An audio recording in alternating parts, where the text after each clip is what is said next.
it tells you a lot about the priorities of our ruling class that the rest of us are getting yet another lecture about January 6th tonight from our moral inferiors, no less. An outbreak of mob violence, a forgettably minor outbreak by recent standards that took place more than a year and a half ago, but they've never stopped talking about it. In the meantime, in the 18 months since January 6th, gas prices have doubled. Drug ODs have reached their highest point ever. The U.S. economy is now careening toward a devastating recession at best. And scariest and least noted of all, this country has never in its history been closer to a nuclear war. Yet the other networks cannot be bothered to cover any of that tonight. Instead, they've interrupted their regularly scheduled programming to bring you yet another extended primetime harangue from Nancy Pelosi and Liz Cheney about Donald Trump and QAnon. The whole thing is insulting. In fact, it's deranged, and we're not playing along. This is the only hour on an American news channel that will not be carrying their propaganda live.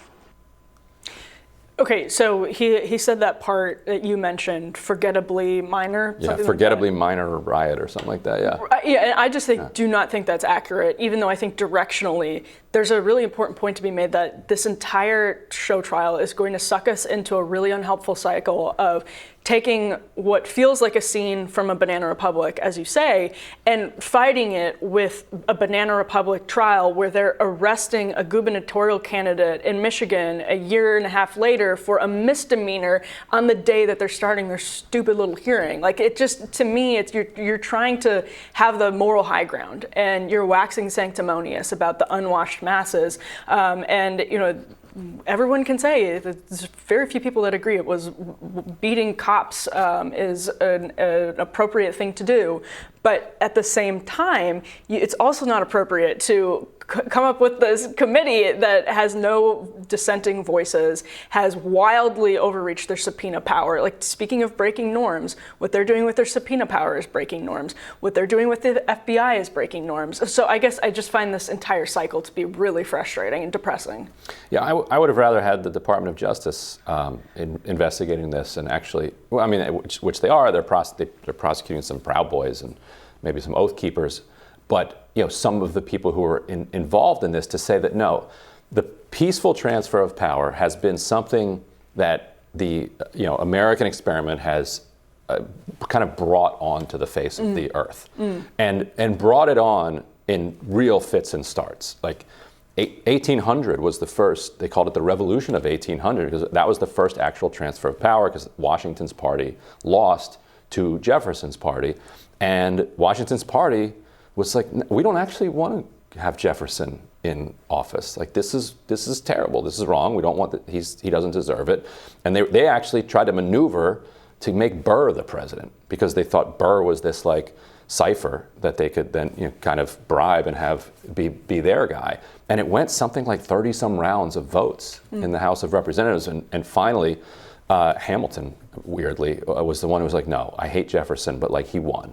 Right. Like, put him in there, but you continued to have 1824 with the corrupt bargain, 1876 where they trade the presidency for Reconstruction, 1960 where Democrats steal it from Republicans, 2000 Republicans steal it from Democrats. So it has never been just somebody just rules that this is the winner and it just happens. However, culturally, we have accepted that we're not going to use violence around elections. Absolutely. That we're going to do this nonviolently, we're going to do this peacefully. And it seems like a huge swath of the Republican Party is not necessarily supportive of that idea anymore, that they are convinced that they cannot lose. The only way they can lose is if Democrats cheat. Therefore, if they lose, they have to take any means necessary to save their country. Well, I just don't agree with the idea that there's evidence a huge swath of the Republican Party supports that. And I think it's true because, I mean, actually January 6th is a great illustration of the evidence against that because there were tens of thousands of people there. And the people who were actually committing violence were like it was a drop in the bucket compared to the actual, the actual crowd there. And that was, that was the Trump base, not just like your average Republican voter, your suburban soccer mom. Like, that was the hardcore Trump base, and even among them, it was like you were saying, like probably a couple of hundred.